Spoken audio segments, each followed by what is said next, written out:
नाज़रीन, programme special talk में मां आहियां जो मेज़बान शकील सुमरो।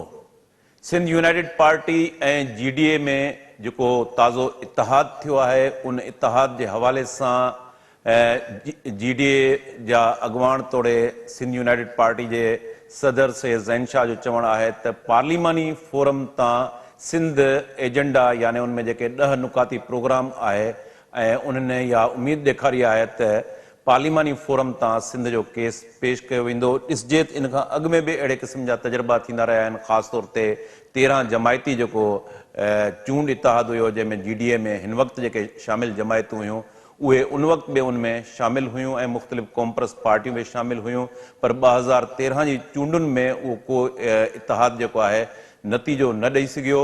ऐं छा हीउ जेको GDA ऐं सिंध यूनाइटेड पार्टी में इतिहाद आहे, इहो ईंदड़ वक़्त में ख़ासि तौर ते आम चूंडुनि जे हवाले सां उहो केतिरो असराइतो साबित थी सघे थो। हिन वक़्त ताईं जेके ॿियूं मुख़्तलिफ़ कॉम्प्रस पार्टियूं आहिनि, जिन में सिंध तरक़ी पसंद पार्टी शामिल आहे, उनमें सिंध तरक़ी पसंद पार्टी जे सरबराह डॉक्टर कादिर मक्सी हिन इतिहाद में शामिल थियण खां इनकार करे छॾियो आहे ऐं इन खां अॻु में सैयद ज़ैन Shah ji SUP Sindh United party जूं इहे कोशिशूं रहियूं आहिनि त सिंध में कॉम्प्रस्तनि जो जेको पार्लिमानी आहे उहो इतिहाद ठहणु खपे। ऐं हाणे कॉम्प्रस्तनि जो जेको पार्लिमानी इतिहाद आहे, ज़ाहिर आहे त सिंध यूनाइटेड पार्टी जॾहिं GDA जो हिसो थी चुकी आहे त उहे इम्कान ख़तमु थी विया आहिनि ऐं इहो मुमकिन आहे त कॉम्प्रस जेके पार्टियूं आहिनि पंहिंजे अलॻि अलॻि प्लेटफॉर्म तां चूंडूं विढ़नि ऐं हीउ इतिहाद जेको आहे उहो ईंदड़ आम चूंडुनि में छा पीपल्स पार्टी खे टफ टाइम ॾेई सघे थो। इन हवाले सां अॼोके प्रोग्राम में असां ॻाल्हाईंदासूं। असांखे जॉइन कयो आहे अॼोके प्रोग्राम में सीनियर सहाफ़ी ऐं सीनियर तजिया निगार जावेद लांघा साहब असांखे कोयटा मां बलोचिस्तान मां जॉइन कयो आहे। इज़हार सुमरो साहब असांखे स्काइप ते जॉइन कयो आहे। प्रोफेसर इनाम भट्टी साहब असांखे स्काइप ते जॉइन कयो आहे। टिनी महिमाननि खे असां भलीकार चऊं था। शुरू कयूं था प्रोफेसर इनाम भट्टी साहब खां। इनाम साहब, हिन खां अॻु में बि हीउ पहिरियों दफ़ो न आहे, हिन खां अॻु में बि अहिड़े क़िस्म जो तजुर्बो थियो आहे। 13 जमायती जेको इतिहाद थियो, जंहिंमें कॉम्प्रस पार्टियूं बि शामिल हुयूं ऐं सिंध यूनाइटेड पार्टी बि उनजो हिसो हुयो, पर उहो इतिहाद चूंडुनि जे हवाले सां के नतीजा न ॾेई सघियो, असराइतो न थी सघियो। हिन वक़्तु ज़रूरत छो पई, जॾहिं त सिंध यूनाइटेड पार्टी जो हिन खां अॻु में जेके मुख़्तलिफ़ कॉम्प्रस पार्टियूं आहिनि उन्हनि सां बि चूंड इतिहाद जे हवाले सां पार्लिमानी इतिहाद क़ाइमु करण जे हवाले सां ॻाल्हियूं हलंदड़ हुयूं ऐं साॻे ई वक़्तु PTI सां बि हुननि जूं ॻाल्हियूं हलंदड़ हुयूं। छो ज़रूरत पई हिकु दफ़ो ॿीहर GDA सां इतिहाद करण जी ज़रूरत छो महसूस थी सिंध यूनाइटेड पार्टी खे? महिरबानी शकील, मुंहिंजे ख्याल में जेस तरह ते मूंखे यादि थो पए त 13 जमायती न बल्कि 10 जमायती इतिहाद हो। मुमकिन आहे तव्हांखे जेकॾहिं 13 जमायती त मुंहिंजे हिसाब सां 10 जमायती हो ऐं उहो ॿिटे बलदियाती निज़ाम खां पोइ जेके उन वक़्त में तंज़ीमूं गॾु हुयूं उन्हनि मां 10 जमायतुनि गॾिजी इलेक्शन विहण जो ऐलान कयो। पर उन वक़्त जी हिकिड़ी सिचुएशन इहा हुई त जॾहिं इलेक्शन्स मथां चढ़ी आयूं तॾहिं ऐन वक़्त ते उहो हिकिड़ो तय कयो त इलेक्शन्स बि गॾिजी विढ़ंदासूं। पर सूरताल आख़िरी ॾींहं ताईं इहा थी जो सीट जी जेका एलोकेशन आहे उहा प्रॉपर तरीक़े सां वेंदे आख़िरी राति सुबुह जो जेॾी महिल इलेक्शन हुई उन वक़्त बि सही तरीक़े सां न थी सघी। उन जा केतिरा सबब हुया, कहिड़ा हुया, उन जा घणा ई अंदरूनी स्टोरीज़ कुझु ॿियूं आहिनि जेके हींअर अञा वक़्त ते उहे वरी करे ज़ाहिर कबियूं। पर मुमकिन आहे त सिर्फ़ु इहा शइ ज़हन में रखिजे त हिकिड़ियूं धुरियूं अहिड़ियूं जेके इलेक्टोरियल पॉलिटिक्स में तजुर्बो ई न पियूं रखनि, उहो वॾे में वॾो रुकावट जेका आहे असां उहे बणिजंदियूं रहियूं उन में। उन खां पोइ ॿिया जेके फ़र्द हुया जेके सियासी जमायतुनि जे बजाए पंहिंजी फ़र्दी हैसियत जेका असां वटि अञा ताईं हिते आहे त हर जेको बि इलाइक़े जो जंहिं चङे मुड़ुस वटि पंहिंजो इलाइक़ो आहे त उहो सॼे ज़िले जो चए थो त सॼे ख़ानदान मुंहिंजे खे ई सीटूं मिलनि। उन में पोइ भाउ भाइटियो पाण पुट उन खां सवाइ ॿाहिरि नथा निकिरनि। हिकिड़ो वॾो सबबु उन वक़्त में उन अलायंस में इलेक्शन्स जो सही नतीजो न वठण जो सबबु हिकिड़ो इहो हुयो। उनखे छॾियूं था, हींअर जेका हिन वक़्तु पेशरफ़ थी आहे उहा उनजो बहितर इहो आहे त वक़्त सिर जेको अलायंस थींदो आहे त जॾहिं तव्हां उन में प्रॉपर तरीक़े सां वेंदो त उन खां पोइ तव्हांखे जेका मोट मिलंदी त उनखे नतीजा खेसि बणाए सघिजे थो। न त ॿी सूरत में आमतौर सां जेका सीट एडजस्टमेंट थींदी आहे उहा बि जॾहिं इलेक्शन जे आख़िरी ॾींहंनि में वञी करे थींदी आहे तॾहिं बि ॾुखियाइयूं पेश ईंदियूं आहिनि। ॿियो ही आउं सम्झां थो पहिरियों भेरो आहे जेको सिंध जी हिकिड़ी कॉम्परस जमायत जेका सिंध यूनाइटेड पार्टी आहे उहा उन हिकिड़े जेका असां उन जमायतुनि सां जेके माज़ी में कुझु नेशनलिस्ट इशूज़ ते त गॾु रहियूं आहिनि पर हुननि जो स्टैंड जेको आहे सो उन क़िस्म जो सियासी तौर ते नाहे जहिड़ो कॉम्परस जमायतुनि जो हूंदो आहे। इन्हनि जो गॾिजी करे पार्लियामानी फोरम ते इतिहाद करणु हिकिड़ो अमल साबित कंदो त अॻिते हली करे हू छा था कनि। ॿी जेका सिंध जे अंदरि इहो हिकिड़ो असां वटि हमेशह रहियो आहे, तव्हां बि हिन ते केतिरा दफ़ा प्रोग्राम कयो आहे त सिंध जूं कॉम्परस जमायतूं भला गॾिजी जेकॾहिं पाण में इलेक्टोरियल इतिहाद कनि ऐं इलेक्शन्स में वञनि त उन्हनि खे नतीजा सुठा मिली सघनि था। शकील, मुंहिंजो ज़ाती तौर ते तजुर्बो ऐं मुशाहिदो इहो आहे त सिंध जूं कॉम्परस जमायतूं उहे जेके इलेक्टोरियल पॉलिटिक्स कनि थियूं उन में सिंध यूनाइटेड पार्टी आहे, सिंध तरक़ी पसंद पार्टी आहे, अवामी जमहूरी पार्टी आहे ऐं क़ौमी अवामी तहरीक आहे ऐं अवामी तहरीक आहे। इहे हिकिड़ियूं जमायतूं आहिनि जेके पार्लियामानी सियासत या डेमोक्रेटिक पॉलिटिक्स जेका आहे उन में यकीन रखनि थियूं ऐं रजिस्टर्ड बि आहिनि। पर हक़ीक़ी तौर ते इहो आहे त उन्हनि जी जेका रोज़मरह जी सियासत आहे उन में इन वोट पॉलिटिक्स खे तरजीह बुनियाद ते रखी करे करण वारी रविश उन वटि घटि रहे थी, जंहिंजे करे नतीजो इहो थो थिए त तव्हां हींअर ई लोकल बॉडीज़ जेके इलेक्शन्स ॾिठियूं त लोकल बॉडीज़ इलेक्शन्स में जेको पहिरियों फेज़ थी वियो सॼी सिंध जो उन में सवाइ सिंध यूनाइटेड पार्टी जे बाक़ी जेके बि मूं जिन जमायतुनि जा नाला खयां तव्हां उन्हनि जो एतिरो वॾो तादादु सिंध यूनाइटेड पार्टी बि एतिरे वॾे तादाद में सॼी सिंध में को पहिरें फेज़ में हिसो न वरितो, पर जेतिरो बि वरितो त उहो ॿियनि जमायतुनि जे निस्बतुनि में वधीक विज़िबल ऐं वाज़े हुयो ऐं उन्हनि सीटूं बि खटियूं ऐं काउंसलर्स ऐं यूसीस जेके आहे उहे बि खणी आया। कश्मीर खां वठी करे हेतिरे ताईं पंहिंजो नवाबशाह में बि जेको आहे सो 2 यूसीस खटियूं। त इन में जेकॾहिं तव्हां उन्हनि ॿियनि जमायतुनि खे ॾिसंदव त हुननि जी तरजीहात या जेको आहे सो संजीदगी उहा नथी रहे।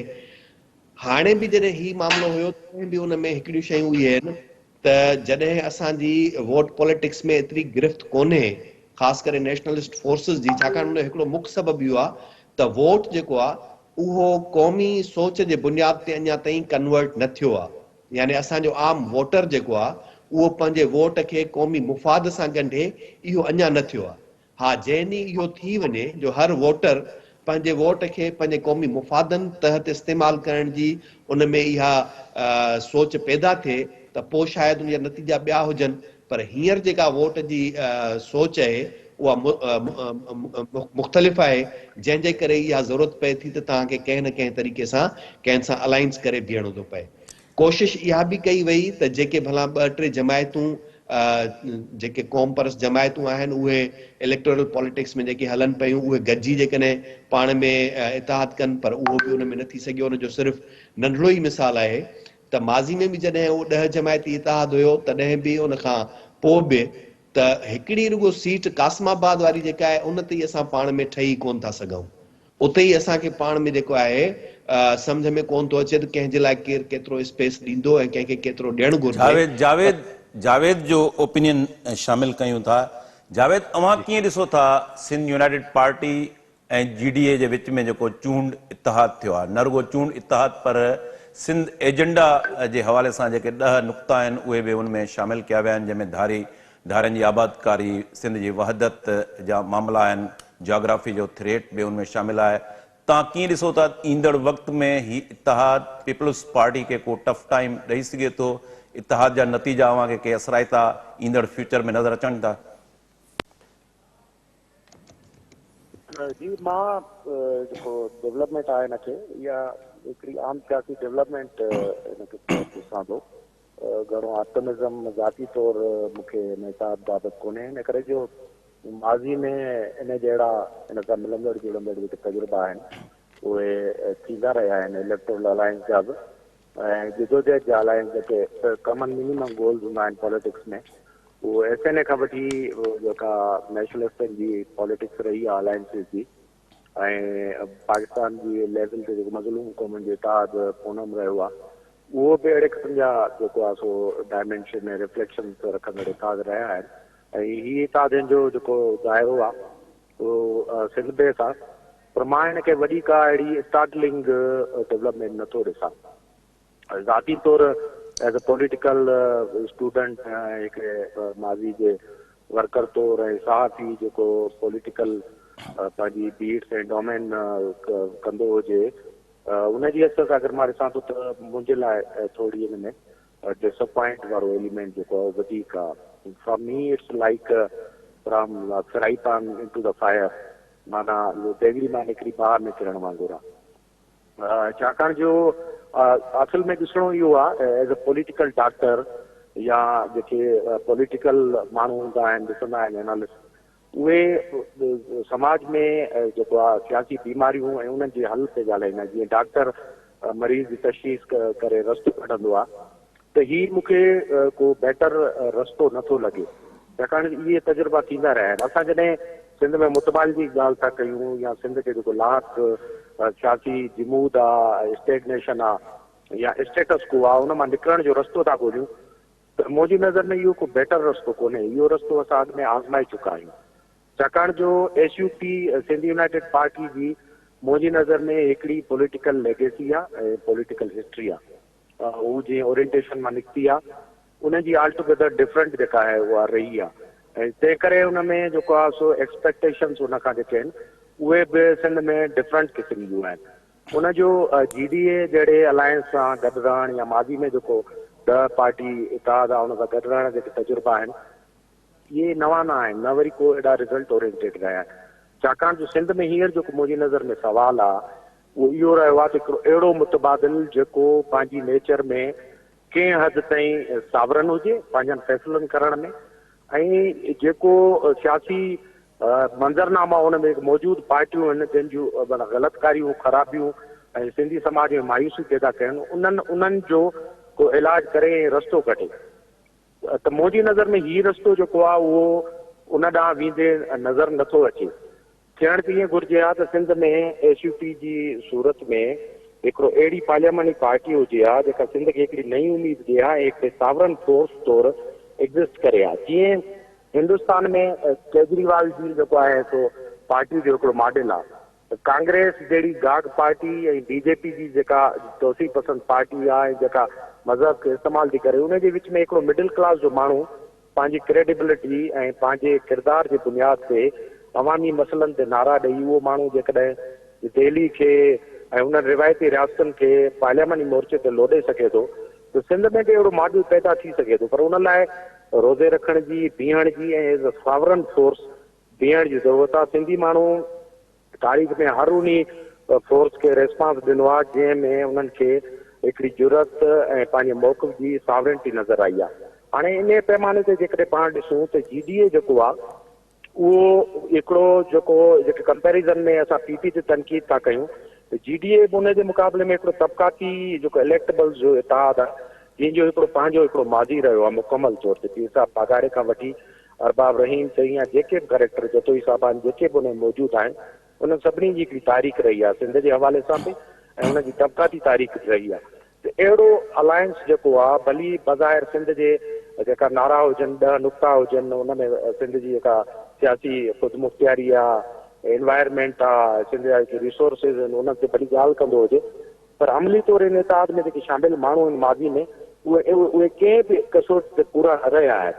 त मुंहिंजे ख़्याल में इहो इतिहाद को एॾो पुरुमीद क़िस्म जो इतिहाद न आहे, सवाइ इन जे जो सिंध में हिकु जेका पार्लियामेंट सीट आहे उहा सिक्योर करे सघे, हिननि जा जेके ज़ाती पॉकेट्स आहिनि उन्हनि खे सिक्योर करे बजाए हिन जे ज़ाती तौर मां इहो चवंदुसि त SUP जहिड़ी पार्टी जेका लोअर मिडिल क्लास जी पार्टी आहे ऐं हिकु उमेद ऐं उत्साह इहो आहे जेकॾहिं पंहिंजे सिर ते बीहे आहे ऐं हेठि सतह खां बलियाती सतह खां उहा जेकॾहिं वञे हा त सिंध लाइ इहो घणो पॉज़िटिव मैसेज हो। जी इज़हार साहब, अवां हिन इतिहाद खे कीअं ॾिसो था? सिंध यूनाइटेड पार्टी GDA जे विच में जेको इतिहाद थियो आहे, जावेद जो इहो चवणु आहे त तबक़ाती तौर ते जॾहिं मां पीपल्स पार्टी ते क्रिटिसिज़म कयूं था, भोतारके निज़ाम जी ॻाल्हि कयूं था, इलेक्टेबल्स जी ॻाल्हि कयूं था, सेम GDA जे अंदरि बि उहा साॻई चेहरा वेठल आहिनि। ऐं नंबर ॿी शइ जेको नेशनलिस्ट पॉपुलर नैरेटिव रहियो आहे ऐं जंहिंमें सिंध यूनाइटेड पार्टी, ॿियूं पार्टियूं आहिनि, बिटो बल्दियाती निज़ाम आहे, सिंध जा नेशनल इश्यूज़ थियनि था, उन ते उहे स्ट्रगल कनि था, धरना हणनि था, एहतजाज कनि था।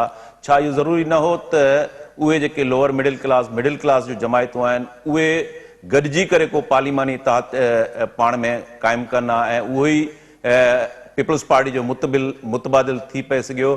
कीअं ॾिसो तव्हां हिन इतिहाद खे? इहो मां सम्झां थो त अनएक्सपेक्टेड न आहे, छाकाणि त SUP जी जेका पॉलिटिक्स आहे उनखे असां मुकमिल तौर ते हिकिड़ी जेका क़ौम परस्त सियासत आहे उहा नथा चई सघूं। SUP सिंध जे इशूज़ ते संजीदा रही आहे, हिन में को बि शक न आहे, पर शुरू खां वठी मां सम्झां थो त SUP बेसिकली साईं इमदाद मोहम्मद शाह जी लेगेसी खे कंटिन्यू करे थी ऐं उहा लेगेसी इहा आहे त इलेक्शन जे ज़रिए असेंबलियुनि में वञिजे ऐं पंहिंजो किरदारु अदा कजे, पहिरीं ॻाल्हि। ऐं हिन में का ख़राबी न आहे। साईं इमदाद मोहम्मद शाह अकेले सर सिंध असेंबलीअ में जेको किरदारु अदा कयो माज़ी में, उहो हिकिड़ो शानदार किरदारु आहे ऐं हिनखे सम्झणु खपे। ऐं सिंधी माण्हुनि खे हाणे इहा ॻाल्हि बि सम्झणु खपे त पंहिंजा हक़ हासिल करण जे लाइ हर क़िस्म जे फोरम ते पहुचणो पवंदो, उते पंहिंजो स्पेस क्रिएट करणो पवंदो, उते पंहिंजी ॻाल्हि रखणी पवंदी ऐं उन खां पोइ सिंधी माण्हुनि जो मुस्तक़बिल महफ़ूज़ थी सघंदो। छाकाणि त इहा सोच रखणु त कंहिं हिकिड़े प्लेटफॉर्म या हिकिड़े ज़रिए सां सियासत कबी ऐं बाक़ी ऐवान असेंबलियूं इन्हनि खां लातालकी कबी, इन सां बि डेफिनेटली जेको सिंध जो जेको काज़ आहे उनखे नुक़सानु पहुचे थो। सो ही त थी वियो उन्हनि जो पस मंज़र। बाक़ी जेका GDA जी सियासत आहे उहा बिल्कुलु वाज़े सियासत आहे। GDA खे तारीख़ हिकिड़ो मौक़ो ॾिनो बिटे निज़ाम जे दौर में, छाकाणि त GDA में जेके पार्टियूं आहिनि उहे उन वक़्त बि उन इताद में हुयूं, पर उन तारीख़ी मौक़े खे उन्हनि विञायो। सिंध में हिकिड़ो पीपल्स पार्टी जे साम्हूं हिकिड़ो असराइतो इताद जुड़ी पिए सघियो, इलेक्शनी इताद ई हुजे हा, ऐं पोइ उहो काफ़ी नतीजा बि ॾेई पिए सघियो। पर उन में GDA जी हिकमत अमली छा हुई? GDA जी हिकमत अमली उन में इहा हुई, ऐं इवन पोइ इलेक्शन में बि, त हू पंहिंजा फ़ैसिला पाण नथा कनि। उन्हनि खे जॾहिं जंहिं ॻाल्हि जी डायरेक्शन मिले थी उन मुताबिक़ फ़ैसिला कनि था। जंहिंजो मिसाल इहो बि आहे त जहिड़े तरीक़े सां उहे इमरान ख़ान जी हुकूमत में शामिलु थिया ऐं हालांकि इमरान ख़ान न उन्हनि खे का सुठी वज़ारत ॾिनी, न अहमियत ॾिनी, पर उन जे बावजूदि उहे इमरान ख़ान सां गॾु रहिया। सिंध जे पेराए में GDA जी जेका सियासत आहे उहा आउं सम्झां थो त उहा का क़ौम परस्त सियासत न आहे, उहा मरकज़ियत वारी सियासत आहे, वफ़ाक़ वारी सियासत आहे ऐं उहा एंटी पीपल्स पार्टी सियासत आहे। हाणे जॾहिं हिननि ॿिन्ही इतादनि खे पाण ॿिन्ही पार्टियुनि धुरियुनि खे ॾिसूं था त गॾु छो थियो आहे, इहो आहे अहम सुवाल। इन ते कुझु दोस्तनि खे ख़दशा बि आहिनि, एतिराज़ बि आहिनि, मिसाल जीअं अवां बि ॻाल्हि कई, पर आउं सम्झां थो त सियासत जेका आहे न उहा आइडियाज़ ऐं नज़रियात खां बि वधीक अमलियत जो नालो आहे, प्रैक्टिकल अप्रोच जो नालो आहे, ख़ासि तौर ते पावर पॉलिटिक्स। ऐं उन में मां सम्झां थो त SUP हिकिड़ी कैलकुलेशन कई आहे ऐं उन ज़रूरु सोचे सम्झी कई हूंदी। उहा इहा आहे त सिंध में पीपल्स पार्टी जे साम्हूं जेके धुरियूं आहिनि, अगरि उन्हनि सां गॾिजी इलेक्शन में वञिबो त शायदि कुझु बहितर स्पेस सां असेंबली में दाख़िल थी सघिजे। हिकिड़ी सादी हिकमत अमली आहे। इन खे तव्हां पसंदि बि करे सघो था, नापसंदि बि करे सघो था, पर मूं शुरू में पंहिंजी ॻाल्हि गुफ़्तगू शुरू कंदे मूं हिकिड़ी ॻाल्हि कई त तव्हां SUP खे हिकिड़ी जेका पंहिंजी क़ौम परस्त सियासत आहे उन जे मुकमिल तौरु उहा उन में फिट नथी अचे। SUP सिंध जी ॻाल्हि बि करे थी, पर उहा शुरू खां इहा ॻाल्हि करे थी त उहा थ्रू पार्लियामेंट, थ्रू डेमोक्रेटिक प्रैक्टिसिस जे सिंध जे माण्हुनि खे पंहिंजा हक़ ॾियारे सघे थी, न कि ॿिए क़िस्म जी जदोजहद या ॿिए क़िस्म जो तर्क जेको अल्टरनेट नैरेटिव मौजूदु आहे। हाणे जेको चूंड करण जो सवाल आहे, बेसिकली बहस आहे ई इन नुक़्ते ते त हुननि पीर पागारे साहिब जी पार्टीअ खे ऐं हुनजे ॿियनि इतादी धुरियुनि खे चूंडियो ऐं हुननि अयाज़ लतीफ़ पली जे, डॉक्टर कादिर मक्सी ऐं ॿियनि जेके क़ौम परस्त पार्टियूं इलेक्शन में जिन जा नाला तफ़सील सां इनाम साहब वरिता, उन्हनि सां गॾु बीहण न बीहण जो फ़ैसिलो छो कयो? हीउ अहम नुक़्तो आहे। आउं वरी हिनखे हिकिड़े पॉज़िटिव साइड ते थो खणी हलां। उहो इहो आहे, भले हींअर मिसाल STP चयो आहे, STP जो इहो हिकिड़ो शुरू खां मौक़ुफ़ रहियो आहे त उहा जॾहिं पोएं भेरे बिटे निज़ाम वारी तहरीक हुई ऐं वॾो हुनजो असरु हुयो, उन वक़्तु STP चयो त असां हिननि सां गॾु इलेक्शन सियासत न कंदासीं। सो हुननि जो हिकिड़ो स्टांस रहियो आहे ऐं हिन वक़्तु बि उहो ई साॻियो आहे। पर आउं हिनखे मुस्तक़बिल में ईअं ॾिसां थो त जेकॾहिं, छाकाणि त सियासत में मुमकिनात हूंदी आहे, त इहे ॿियूं बाक़ी रहियल पार्टियूं बि उनजो हिसो थी सघनि थियूं। अयाज़ लतीफ़ अली जो साहब त ऑलरेडी GDA में रहियो आहे ऐं काफ़ी अहम पोज़ीशन ते रहियो आहे। हाणे इन्हनि सभिनी खे सियासत में हिन भेरे जॾहिं मैदान में लहिणो आहे, इहो अहम नुक़्तो आहे त उन में हुननि जो सभ खां वॾो अहम नुक़्तो हूंदो एंटी पीपल्स पार्टी नैरेटिव ऐं पीपल्स पार्टी जे हुकूमत जी कारकर्दगी। पर हिते जेके सवाल उथंदा, उनमें सभ खां वॾो सवाल GDA ॾे उथंदो, छाकाणि त SUP त असेंबली में न आहे हिन वक़्तु, त उहो सवाल इहो हूंदो त उन्हनि इमरान ख़ान जो साथ बि ॾिनो, इमरान ख़ान जी बैगेज बि खणी हलिया, हिकिड़ी ॻाल्हि। ऐं ॿियो, आम माण्हुनि जी सियासत नथा कनि उहे। हाणे SUP कहिड़े तरीक़े सां इनखे बैलेंस कंदी, इहो हूंदो उन्हनि जो पहिरियों इम्तिहान। छाकाणि त GDA अवामी सियासत न कंदी आहे। GDA खे जितां खां, तव्हांखे ख़बर आहे त उन्हनि खे किथां खां सपोर्ट बेस आहे उन्हनि जो, ऐं किथां खां उन्हनि खे उहा डायरेक्शन मिलंदी आहे, उन खां पोइ उहे सियासत कंदा आहिनि। ऐं ॿियो, हाणे अचूं था एंटी पीपल्स पार्टी वारे नैरेटिव ते, त SUP जो पीपल्स पार्टी एंटी नैरेटिव ॿियो आहे, GDA जो नैरेटिव ॿियो आहे। ऐं माज़ी में बि GDA में शामिल पार्टियूं पीपल्स पार्टी सां गॾु बि रहियूं आहिनि, मुस्तक़बिल में बि गॾु रही सघनि थियूं। हाणे मुंहिंजो इहो ख़्यालु आहे त हीउ जेको सॼो जोड़जक आहे, इन जोड़जक खे तव्हां ॾिसो सिंध जे पैराए में न ॾिसो, थोरी देरि जे लाइ वरी मुल्क जे पैराए में ॾिसो, त पोइ तव्हांखे थोरी ॻाल्हि सम्झ में ईंदी त हीअ जेके नयूं सिर्फ़ बंदियूं थी रहियूं आहिनि, इहे सिर्फ़ बंदियूं ईंदड़ इलेक्शन ते पंहिंजो असर बि छॾींदियूं, ईंदड़ हुकूमत साज़ी में बि अहम हूंदियूं।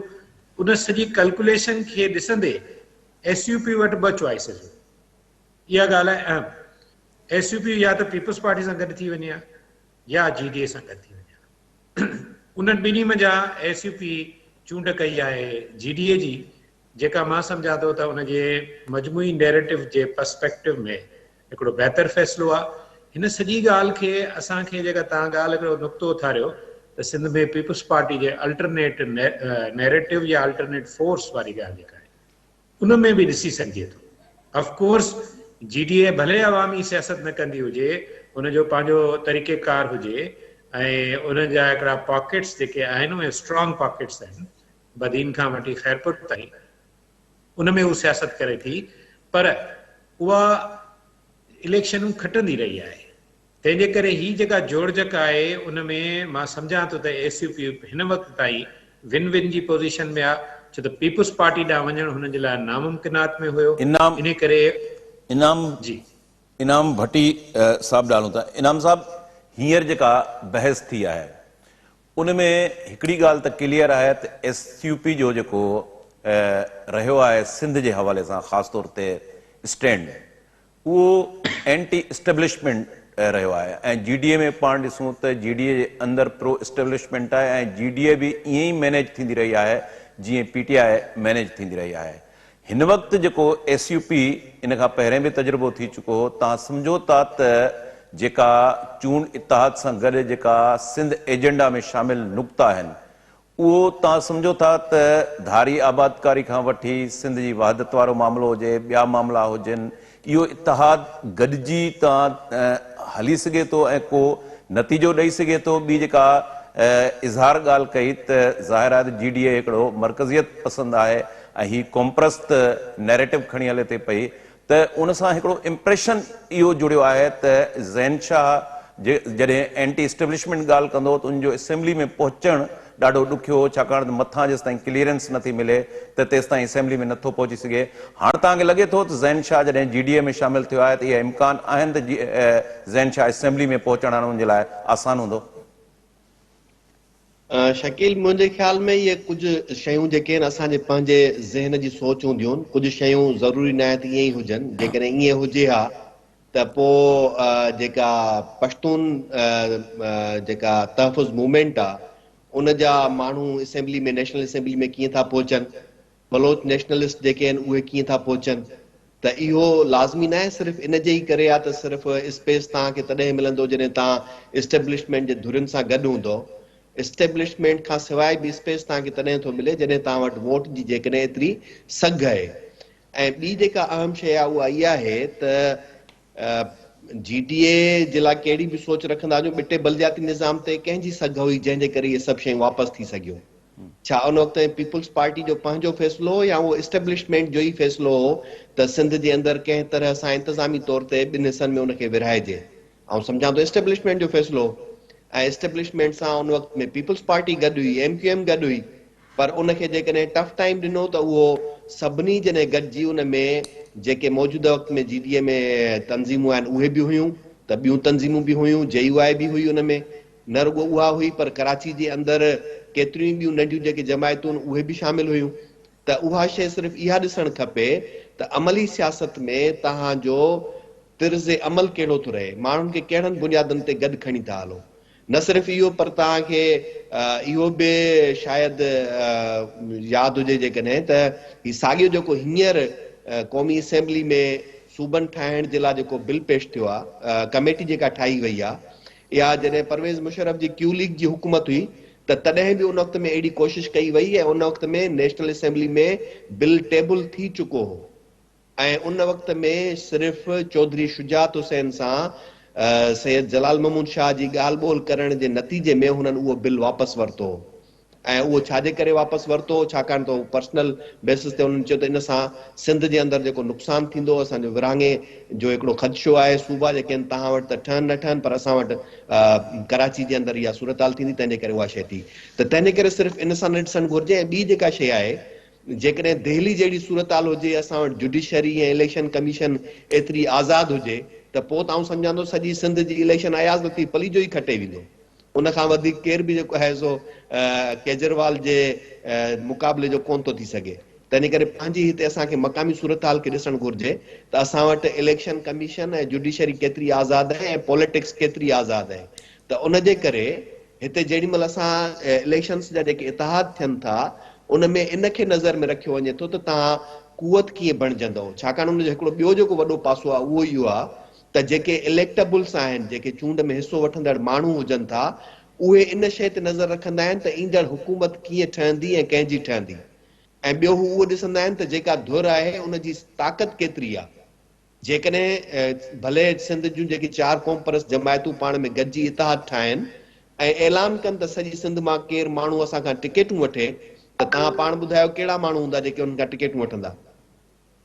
पर जेकॾहिं उहा धुर जंहिंखे ऑलरेडी 20-25 सीटूं मिलंदियूं हुजनि ऐं उहा जॾहिं हींअर वधीक मज़बूती सां मैदान में अचे ऐं चए त असीं हींअर नए तरीक़े सां जेको आहे सो नए सोच सां मैदान में अचूं था, माण्हू अचनि ऐं असांखे जॉइन कनि, त पोइ तव्हां ॿुधायो त कीअं थींदी सूरत हाल। तंहिंजे करे असांखे इन्हनि शयुनि ते बि नज़र रखणु घुरिजे त हिते जी जेका इलेक्टोरियल डायनामिक्स आहे उहा मुकमिल तरह सां। ॿी अहम शइ जेका आहे उहा आहे इंजीनियरिंग, जेका आख़िरी टाइम ते ख़ासि करे थींदी आहे। उहा जेका लास्ट टाइम बि 10 जमायती इतिहाद वारे इलेक्शन जे दौरान बि थी हुई, जंहिंमें अॻु में त इहो महसूस पियो थियो ऐं नज़र पियो आयो त पीपुल्स पार्टी ईंदड़ भेरे इक़्तिदार में कोन्हे, पर रातो राति उन वक़्त में जेके शयूं एडजस्टमेंट जेका एस्टेब्लिशमेंट जी पीपुल्स पार्टी सां थी वई, उन में इहो ई थियो त पीपुल्स पार्टी खे सिंध हुकूमत मिलंदी, वफ़ाक़ी हुकूमत न मिलंदी, जंहिंजे करे सभु नतीजा तब्दील थी विया। उन खां बाद जी सूरत हाल बि उहा ई थी। तंहिंजे करे एस्टेब्लिशमेंट वधीक फोकस्ड आहे पीपुल्स पार्टी ते। असां अलाए छो सिर्फ़ु इन ते हूंदा आहियूं त GDA या पीर पागार उहे एस्टेब्लिशमेंट आहिनि, पीपुल्स पार्टी एंटी एस्टेब्लिशमेंट आहे। ऐं सम्झां थो पीपुल्स पार्टी उन खां वधीक प्रो एस्टेब्लिशमेंट आहे, न रुॻो प्रो एस्टेब्लिशमेंट आहे बल्कि उहा उन्हनि जे डिज़ाइन ते, लाइन ते हर उहो कमु करण लाइ तयारु आहे जेको भले चाहे उन जे बिल्कुलु अंदरि बिल्कुलु इहो तव्हां सही चओ था त हू प्रो एस्टेब्लिशमेंट आहे, पर अॼुकल्ह उनखे एस्टेब्लिशमेंट जी डार्लिंग जमायत बि चयो वञे थो। छा जी तव्हां GDA जेको आहे तव्हां उनखे एंटी एस्टेब्लिशमेंट चवंदो त GDA पंहिंजे पॉलिटिकल रवैये में एंटी एस्टेब्लिशमेंट रही आहे, उनजी स्ट्रगल एंटी एस्टेब्लिशमेंट रही आहे? ॾिसो, हाणे जॾहिं ही 10 जेके नुक़्ता खणी अची करे जॾहिं इतिहाद थियो आहे त उन में जेके नुक़्ता आहिनि, सुभाणे जेकॾहिं इन्हनि मां कंहिं बि अहिड़े हिकिड़े बि नुक़्ते ते का अमल करण जे लाइ धुर कोशिशि करे थी ऐं उन में जेकॾहिं GDA गॾु बीहे थी त पोइ तव्हां उनखे छा चवंदव? बिटे बल्दियाती निज़ाम जो जीअं मूं चयो त बिटो बल्दियाती निज़ाम पीपल्स पार्टी जी सोच न हुई, एस्टेब्लिशमेंट जी सोच हुई। जॾहिं एस्टेब्लिशमेंट जी उन सोच जे ख़िलाफ़ तव्हां सां उन वक़्त में पीर पागारो ऐं सभु गॾु बीठा त उन जो मक़सदु छा थियो? पोइ या हैदराबाद जे ईअं जलसे खां पोइ ओचितो उहो ग़ाइब छो थी वियो जेको नैरेटिव हुयो? उहो इलेक्शन्स जे अंदरि जेका नैरेटिव उहो ख़तमु थियो उनजो उते ख़तमु न थियो, उनजा हिकिड़ा ॿिया सबब आहिनि। उहो जीअं मूं सवेर बि जेको ॿुधायो त असां जेके इलेक्टोरल पॉलिटिक्स में नॉन प्रैक्टिकल अप्रोच रखूं था, हिकिड़ो सबब उन्हनि जो आहे। असां उते जेको आहे उहा ई ख़्वाहिश था रखूं त सीटूं तव्हां हीअं करे ॾेई छॾींदो त सभु असां खटे ईंदासीं, ईअं आहे न। उते जावेद थिए जावेद ॻाल्हियूं था। जावेद हींअर पीपल्स पार्टी जे लाइ जीअं भट्टी साहब चयो त उनखे एंटी एस्टेब्लिशमेंट न सम्झणु खपे। मोहतरमा बेनज़ीर भुट्टो जे वक़्त में खणी उनजो एंटी एस्टेब्लिशमेंट नैरेटिव रहियो, पर हींअर आसिफ ज़रदारी आहे, उनमें इलेक्टेबल्स वेठा आहिनि। तव्हां सम्झो था जीअं भट्टी साहब चयो त ईंदड़ जेके सिंध जे में 10 नुक़्ता शामिल आहिनि, उते जेकॾहिं स्ट्रगल थिए थी त हू चए थो त GDA जेका आहे उनजो रोल एंटी एस्टेब्लिशमेंट वञी बीहंदो, ऐं बिटे बल्दियाती निज़ाम वारो जेको उन रेफरेंस ॾिनो उन में बि हुनजो चवणु आहे त उहो एंटी एस्टेब्लिशमेंट रोल अदा करे चुकी आहे। तव्हां सम्झो था GDA जेका आहे ईंदड़ फ्यूचर में एंटी एस्टेब्लिशमेंट हिकिड़ो इतिहाद साबित थींदो? ॾाढो दिलचस्प डिस्कशन आहे। तव्हां जेको हैदराबाद जी जलसे जी ॻाल्हि कई उन मां ई उनजो जवाबु मिली वियो। यानी असां पाण हुआसीं सिंधी जे हेडक्वार्टर में मौजूदु, ऐं सॼो जेको एक्टिविज़म आहे मकानी चूंडनि वारे बिटे निज़ाम जो उन ते काफ़ी असां वर्कआउट कयो। हैदराबाद जलसे खे बि गर्मी असां ॾिठो हुयो। पर तव्हां ॾिठो त जंहिं मैदान में नेशनलिस्ट जेको कारकुन बीहंदो आहे उते उनजो रंग फ्लेवर ऐं मिज़ाज मूं जेका लेगेसी जी ॻाल्हि कई उहा कॾहिं बि नेवर डाई, कॾहिं बि न वेंदी आहे। उन जलसे में क़ौमी कारकुननि जो जेके तव्हां चवंदा आहियो नेशनलिस्ट, उन्हनि जो हिकिड़ो एॾो वॾो अंग हो जो उन जलसे जो जेको रंग हो के नेशनलिस्ट पार्टी जहिड़ो, ऐं उते मजबूर थी पागारे साहब खे पाण खे ऐं पीर सदरुद्दीन शाह साहब खे इहो ऐलान करणो पियो त असां 3 नस्लनि खां वफ़ादार आहियूं इन रियासत जा, ऐं असां इहो कुझु नथा चाहियूं जेके तव्हां नारनि जी सूरत में ॿुधो था। त जवाबु तमामु घणो जल्दी मिली वेंदो आहे। असां वटि माज़ी जा तजुर्बा मौजूदु आहिनि। ज़ाहिर आहे उन इतिहाद में तव्हां हिकिड़ी ॻाल्हि ॾिसो त इतिहादनि में हिकिड़ो तबक़ाती जेको फैक्टर आहे उहो मैटर करे थो, ऐं उते कन्वर्जेंस थी थिए, इंट्रस्ट जी उते कन्वर्जेंस थी थिए तव्हांजी जेके हिस्ट्री में जेके तव्हांजा इंट्रस्ट रहिया आहिनि उन्हनि जी। इन करे उहो इतिहादनि में इन खे बि तव्हां जेका नज़र में रखो। बाक़ी हाणे एंटी एस्टेब्लिशमेंट GDA केतिरी थी सघंदी, ऐं हाणे वरी सूरत हाल में जॾहिं 10 नुक़्ता जेके रखिया आहिनि, हालांकि 10 नुक़्ता मूं बि पढ़िया आहिनि, दोस्तनि ॾिठा हूंदा मीडिया ॾिठो, नॉर्मल नुक़्ता आहिनि, उहे डेमोक्रेटिक जेके आहिनि डिमांड्स आहिनि सिंध जूं, वसीलनि जूं, एनवायरमेंट एक्टिविज़म आहे ऐं गुड गवर्नेंस आहे, इहे सभु शयूं आहिनि। पर असुल मसइलो इहो आहे, मूं जीअं पहिरियां चयो, वरी बि मां उते ईंदुसि त छा असां वटि सिंध जी सूरत हाल जो सॼो डायग्नोसिस इहो अची बीठो आहे त हिकिड़ो जेको इतिहाद आहे पीपल्स पार्टी जे मुक़ाबले में उहो जेको आहे डिलीवर कंदो, ऐं सिंध जा जेके सॼा इहे मसइला आहिनि तारीख़ी हिस्टोरिकल जेके सॼी स्ट्रगल थी आहे कई डिकेड्स में, सिंध जी वहदत आहे, सिंध जो वजूद आहे, सिंध जा डेमोक्रेटिक सिंध जा वसीला आहिनि, साहिल आहिनि सिंध जा, ऐं फ्यूचर आहे सॼी जेको जियो पॉलिटिकल जेका स्टैंडिंग आहे हुन में, त मुंहिंजे ख़्याल में हुनजो जवाबु तव्हांखे मिली वेंदो त बिल्कुलु न। सिंध जी ज़रूरत जेका हींअर ताईं हुई, 2 जेके क्राइसिस आहिनि, हिकिड़ी अहिड़ी पार्टी जेका सावरन हली सघे, माना स्टेटस कोड में हूंदे बि, ऐं जेको फेडरल डेमोक्रेटिक सिस्टम आहे उन में को एग्ज़िस्ट कंदे बि पंहिंजी हिकिड़ी इनफरादी हैसियत रखी सघे। हिकिड़ी असांजी ज़रूरत इहा हुई, उहा ज़रूरत पूरी नथी थिए इन्हनि इतिहादनि में वञण जे करे। ऐं ॿी इहा ई जेका ग्रास रूट लेवल ते अहिड़ी पार्टी हुजे जेका सॼी जेका सोसाइटी खे सिंध खे पाण सां खणी हले, उन नैरेटिव ते पीपल्स पार्टी जो मुतबादिल थिए। हिते असांजो प्रोग्राम जो वक़्तु पुॼाणी खे पहुतो, ऐं असांजी कोशिशि हूंदी त हीउ जेको बहस आहे ईंदड़ प्रोग्रामनि में बि कंटिन्यू रखिजे। जावेद लांगा साहब, इज़हार सुमरो साहब, प्रोफेसर इनाम भट्टी साहब, तव्हां टिनी महिमाननि जी महिरबानी। नाज़रीन, ईंदड़ प्रोग्राम ताईं इजाज़त ॾींदा। अल्लाह भाई।